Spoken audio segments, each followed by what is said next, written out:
O Gaya, maiwan muna kita dito ha. Kailangan ko lang hanapin ang mga sangre. Ngunong Pau-Pau, isama mo na ako. Nais ko rin tumulong sa paghahanap. Gaya, naiintindihan kong nag-aalala ka rin. Pero delikado sa labas. Napakaraming kalaban.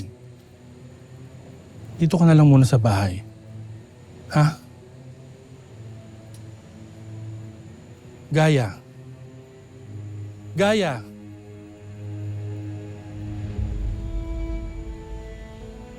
O sige na. Tutuloy na ako. Nakabalik na nga ako sa mundong ito. Ngunit nananatili akong preso sa bahay mo.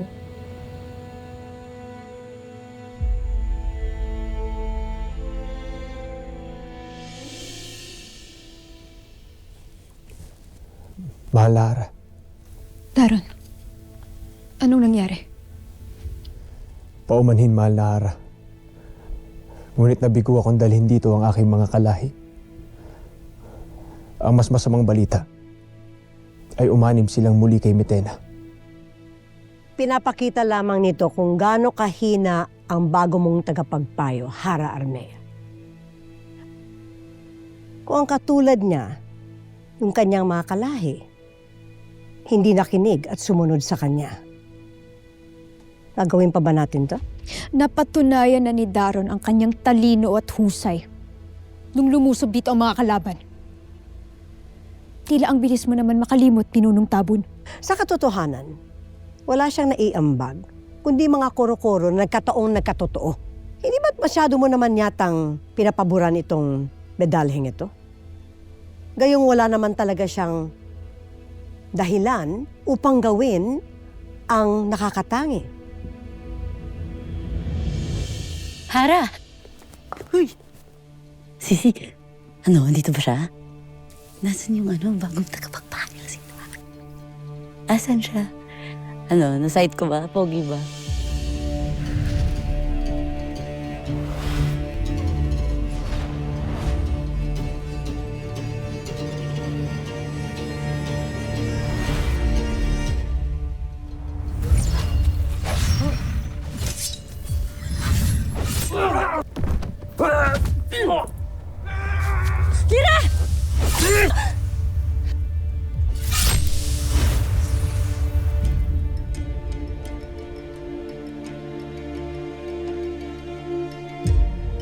Ikaw.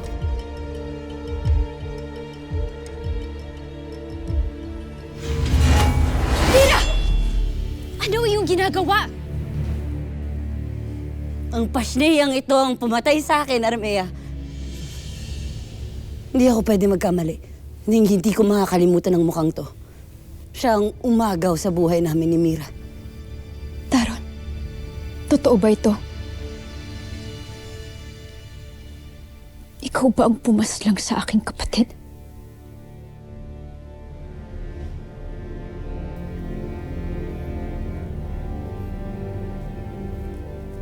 Patawad mahal na Hara.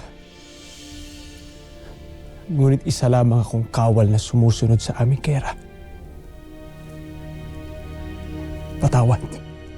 Warga! Kung ganon, lalong wala kang higit na puwang sa kahariang ito, Miniave.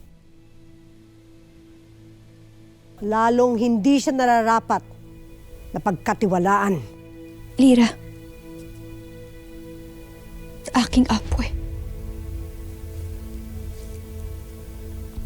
Huwag mo sanang iisipin na kinakampihan ko si Daron o ipinagsasawalang bahala ko ang iyong pagkamatay. Ngunit, Huwag na kayong magtalo mga kamahalan. Hindi mo babatid ang bigat ng iyong kasalanan? Pumaslang ka ng isang dugong bughaw? Ng isang diwani? Ng isang sangre? Ang nararapat sa iyo ay parusahan ka ng kamatayan.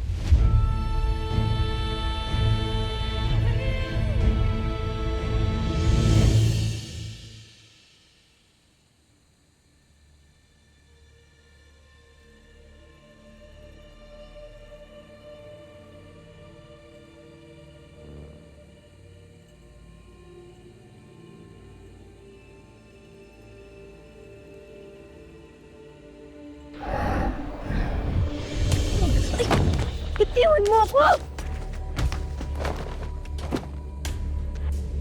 Sa wakas, at meron din kaming nakita sa lugar na ito. Magandang alay to. Tiyak na ikatutuwa ng ating Panginoong Gargan.